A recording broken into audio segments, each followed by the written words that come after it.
अस्सलाम वालेकुम dear students. Last lecture जो हमने पढ़े थे उसमें दो रीजन्स को हमने डिस्कस किया था, जिसमें फर्स्ट पैलियार्टिक रीजन को डिस्कस किया था और सेकंड हमने नियार्कटिक रीजन को डिस्कस किया था।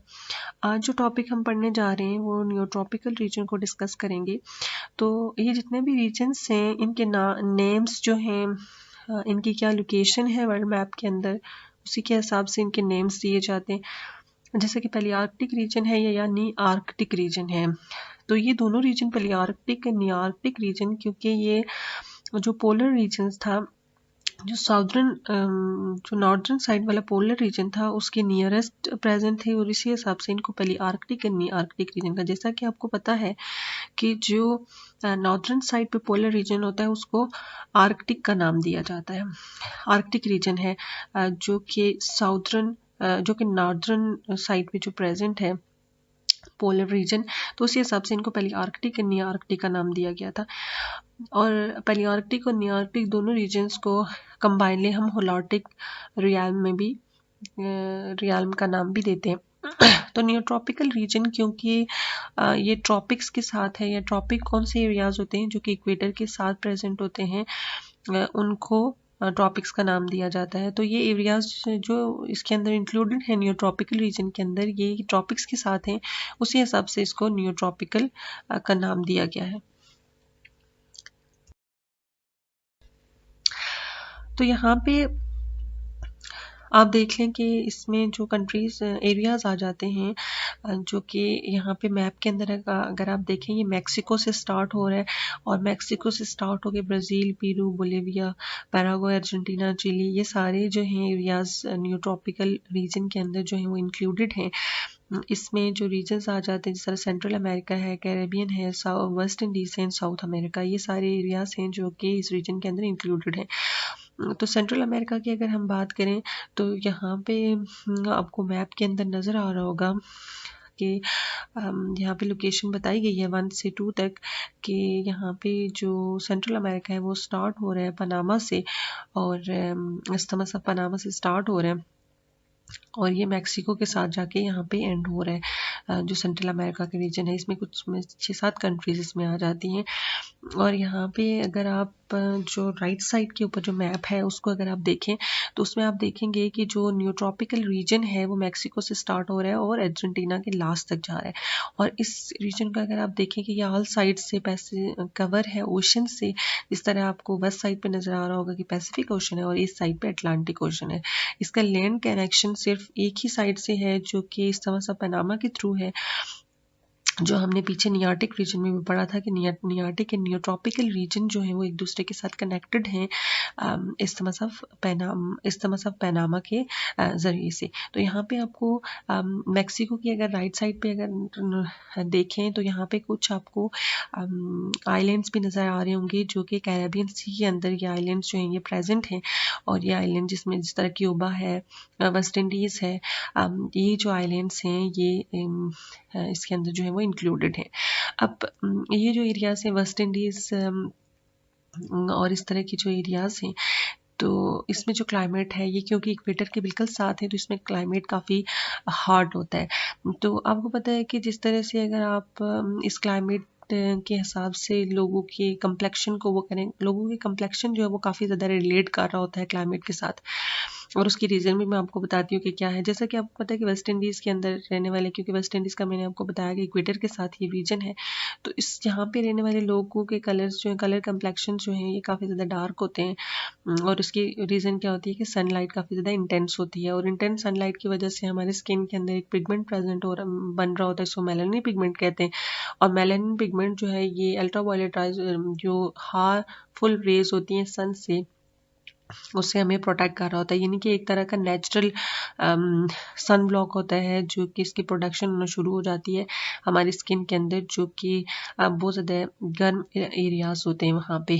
तो इस से आपने देखा होगा कि काफ़ी ज़्यादा वेस्ट इंडीज़ के जो लोग हैं उनका स्किन कलर काफ़ी डार्क होता है और उसकी रीज़न क्या होती है कि काफ़ी ज़्यादा हॉट क्लाइमेट होता है वहाँ का। और इसकी बनिस्बत अगर आप अर्जेंटीना, बोलिविया, यहाँ पे रहने वाले जो लोग हैं उनके अगर कम्प्लेक्शन देखें, क्योंकि अर्जेंटीना, बोलेविया, ये जो कंट्रीज़ हैं ये अब जो है इक्वेटर से काफ़ी अवे चली गई हैं। अब ये पोलर रीजन्स की तरफ चली गई हैं। तो यहाँ पे जो टेम्परेचर होता है वो काफ़ी कम होता है, ठंड होती है काफ़ी, और इस वजह से जो कम्प्लेक्शन होता है लोगों की स्किन का वो काफ़ी वाइट होता है।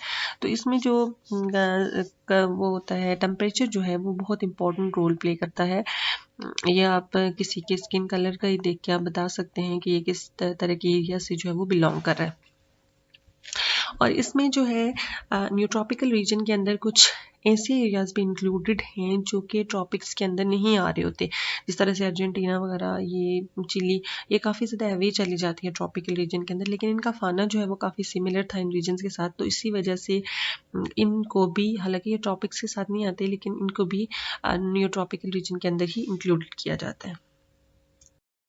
यहाँ पे आप देख सकते हैं कि जो आपकी वर्टिकल लाइन्स हैं वो रिप्रेजेंट कर रही हैं लॉन्गिट्यूड को, और जो आपकी हॉरिजॉन्टल लाइन है जो कि लैटिट्यूड को रिप्रेजेंट कर रही है।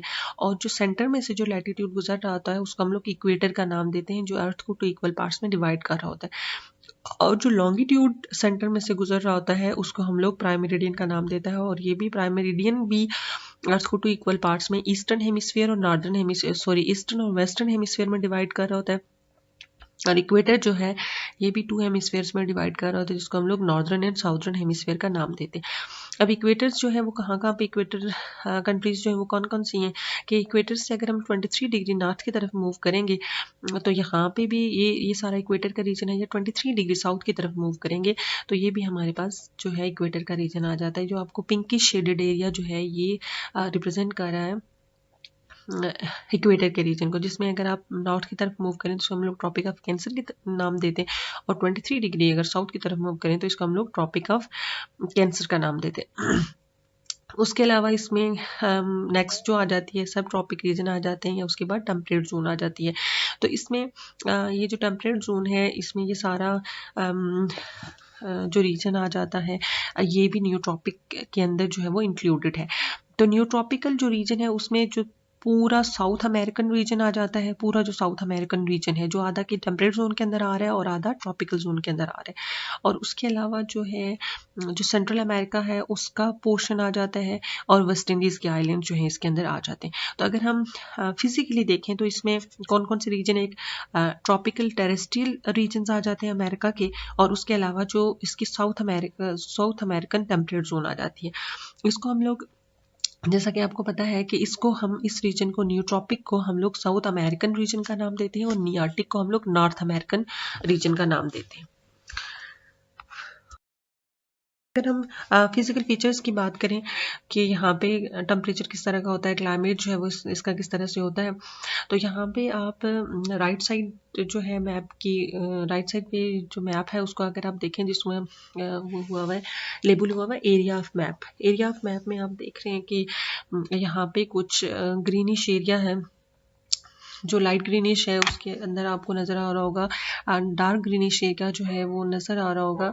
तो यहाँ पे आप देखें कि एक आपको वाइटिश लाइन नज़र आ रही है जो कि पीरू से स्टार्ट हो रही है, और ये जो है ये अमेज़न रिवर है, और ये वर्ल्ड का सेकंड लार्जेस्ट लॉन्गेस्ट रिवर है आफ्टर नील। नील जो है सबसे बड़ा है और उसके बाद अमेज़न रिवर है। तो अमेज़न रिवर जो है ये यहाँ पे आपको अमेज़न रिवर के दोनों साइड्स पे डार्क ग्रीन एरिया नज़र आ रहा होगा जो कि रिप्रेजेंट कर रहा है अमेज़न रेन फॉरेस्ट को। यहाँ पे काफ़ी डेंस एंड एक्सटेंसिव लग्जूरेंट फॉरेस्ट जो है प्रेजेंट हैं, और उसकी रीज़न यही है कि ये अमेज़न रिवर है, और इस रिवर की वजह से थ्रू आउट द ईयर जो है काफ़ी ज़्यादा रेनफॉल होती है, और उस रेनफॉल की वजह से काफ़ी लश ग्रीन फॉरेस्ट हैं।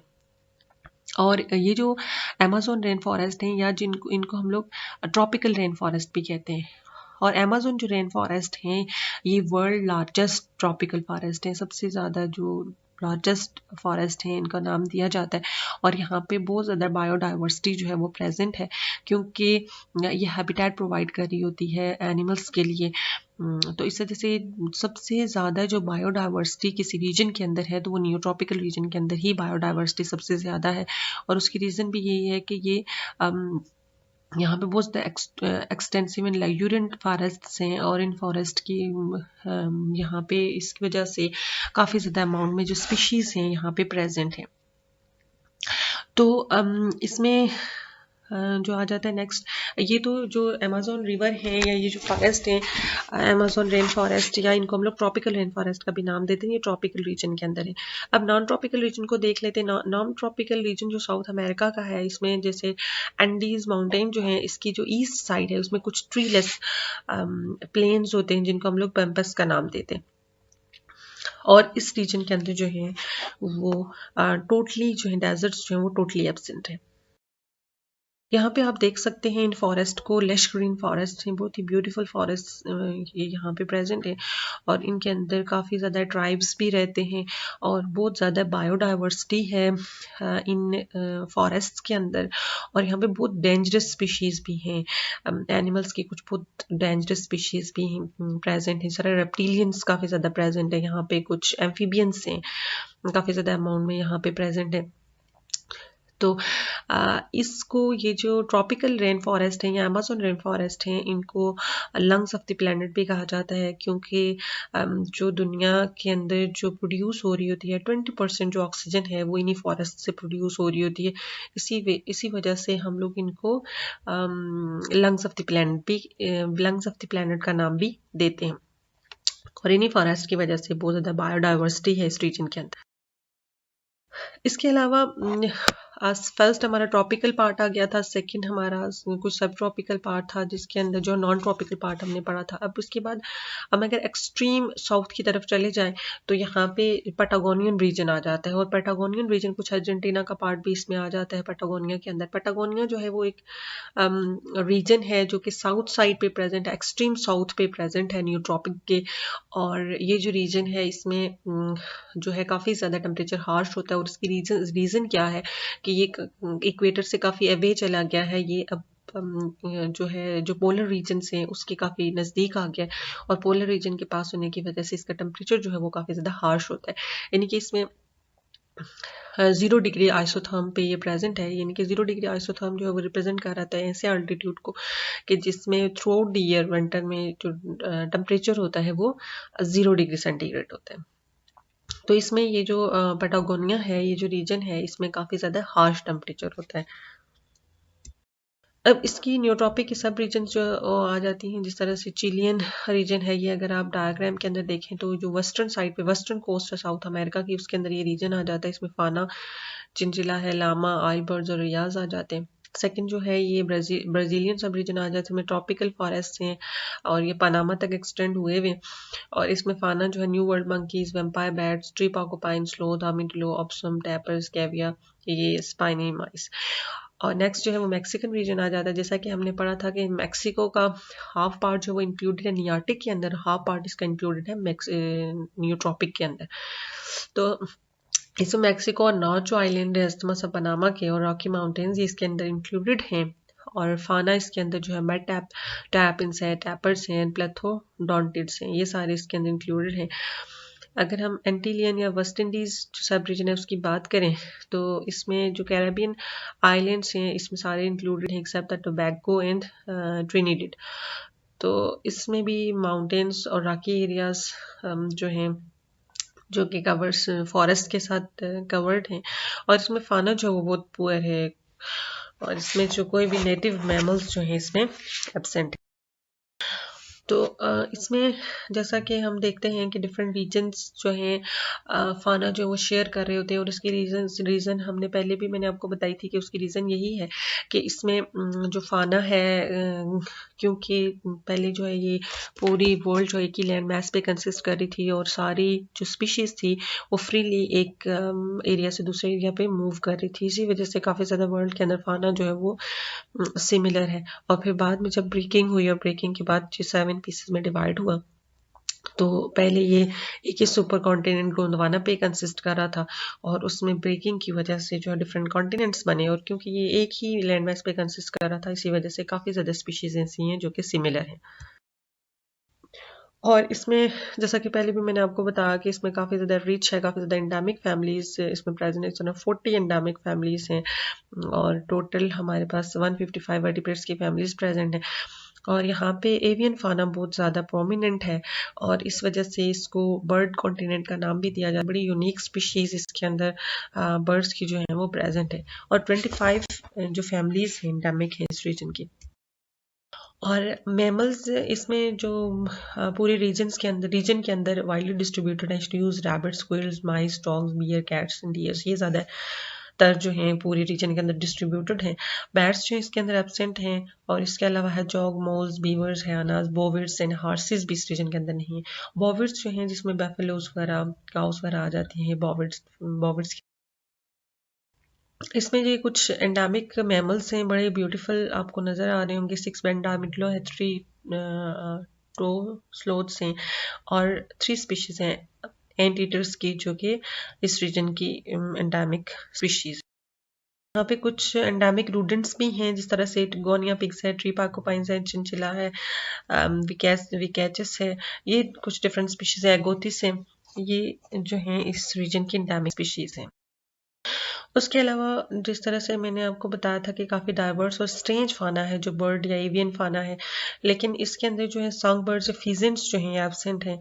ट्रू फैमिलीज जिसमें ह्यूमिंग बर्ड्स आ जाते हैं और रेंस जो हैं ट्रोकेलिटी एंड द ट्रोग्लो डाइटिडी, ये जो 2 फैमिलीज हैं ये ओरिजिनली यूनिक फैमिलीज हैं। और कुछ और फैमिलीज भी, कुछ और बर्ड्स भी हैं, टैनेजर है, रियाज, डिनामस, कैसोरीज, ओवन बर्ड्स एंड टोकन्स। ये भी एंडेमिक स्पीशीज हैं इस रीजन की। उसके अलावा कुछ स्पीशीज मैकॉज की हैं जो कि येलो मैकॉज, हैंड macaws, red bellied macaws, red and blue macaw, ये भी कुछ मैकॉज की स्पीशीज हैं जो कि ज़्यादातर ब्राज़ील के अंदर पाई जाती हैं। ये बड़ी ब्यूटीफुल बर्ड्स होते हैं ये भी। यहाँ पे कुछ फ्लाइटलेट्स बर्ड्स भी हैं जो कि एंडेमिक हैं इस रीजन के, जैसे रियास है, टेनामस है, कैसोवरीज हैं। ये जो सारे हैं ये फ्लाइटलेट्स बर्ड्स हैं। उसके बाद जो है टैनेजर है, रिंस हैं, ये भी इस रीजन के अंदर प्रेजेंट है। उसके अलावा ह्यूमिंग बर्ड्स हैं जो कि 6 सेंटीमीटर इसकी लेंथ होती है और ये स्मॉलेस्ट बर्ड इसको कंसिडर किया जाता है। कुछ और स्पीशीज भी यहाँ पे हैं, जिस तरह से मैकॉज की डिफरेंट स्पीशीज यहाँ पे दिखाई गई हैं, ओवन बर्ड्स हैं और टोकन्स हैं। रेप्टिलियन फाना भी काफ़ी रिच है इस रीजन के अंदर और इसमें ज़्यादातर जो हैं रेप्टाइल्स, क्रोकोडाइल्स हैं, caiman, mud turtle, coral snake, geckos, agamid lizard, anaconda, boas, pit vipers and others. Geckos है, एनाकोंडाज एंड बॉस। अच्छा, कुछ एंडेमिक रेप्टाइल्स हैं जिसमें कोरल स्नेक आ जाता है, कैमन्स हैं और एक एनोलिस, ये एक लीजर्ड, एक टाइप की लीजर्ड है और ये भी एंडेमिक है इस रीजन की और ये ज़्यादातर जो ट्रॉपिकल एरियाज हैं वहाँ पे ये प्रेजेंट होती है। उसके अलावा एंडेमिक जो एम्फीबियन फाना है वो भी काफ़ी रिच है और इसमें जो है 2808 जो एम्फीबियन की स्पीशीज हैं ये यहाँ पे प्रेजेंट है और जो 20 फैमिलीज हैं एम्फीबियंस की, उसमें से 6 जो हैं इस रीजन के एंडेमिक फैमिलीज हैं। तरह ट्री फ्रॉग्स हैं, कॉमन फ्रॉग्स हैं, टोड्स हैं, टेल्ड एम्फीबियंस हैं, ये भी इस रीजन के अंदर प्रेजेंट होती हैं। पे एक एंडेमिक स्पीशी है, इसकी एंडेमिक फैमिली है एम्फीबियंस की, जिसको हम लोग पॉइजन डॉट फ्रॉग्स का नाम देते हैं। पॉइजन डॉट फ्रॉग्स जो हैं ये ग्रुप ऑफ फ्रॉग्स हैं कि इसमें डिफरेंट जो पॉइजनियस फ्रॉग्स हैं ये इसके अंदर इंक्लूडेड हैं और ये जो फ्रॉग्स हैं ये ब्राइटली कलर्ड होती हैं, डिफरेंट कलर्स की ये होती हैं, रेड कलर की भी होती हैं और डिफरेंट कलर्स की ये होती हैं और ये कलर से ही ये चीज़ बता रही होती है कि ये पॉइजनियस है। तो ये जो है ये फ्रॉग सारी डेंड्रोबैटिडी में इंक्लूडेड है। फिशेस की अगर बात करें तो इसमें कार्प फिश जो है यहाँ पे प्रेजेंट नहीं है। कुछ और फिशेस हैं, इस तरह कैरासिन है, कैटफिश है, गैमनोटिड्स हैं। ये फिशेस जो हैं ये यहाँ पे ज़्यादातर कॉमन फिशेस हैं और जो कैरासिन जो फिश है ये फिश जो है ये कुछ अफिनिटीज शो करती है इथोपियन एंड नियार्टिक रीजन के साथ। एफिनिटीज़ की बात करें तो higher number of endemic species यहाँ पे प्रेजेंट हैं और काफ़ी ज़्यादा कुछ ऐसे मेमल्स की फैमिलीज भी हैं कि जो जिनका कोई रिप्रेजेंटेटिव जो है इस के अंदर प्रेजेंट नहीं है इस रीजन के अंदर। और दूसरे रीजन के अंदर भी ये फाना जो वो शेयर करती है। ट्रॉपिकल रीजन के अंदर फाना जो है दूसरी रीजन की निस्बत ज़्यादा है और ये चीज़ मैंने आपको बताई थी कि ट्रॉपिकल रीजन के अंदर ही अमेज़न रेन फॉरेस्ट्स हैं और वो हैबिटेट प्रोवाइड करती हैं डिफरेंट एनिमल्स के लिए। That's all.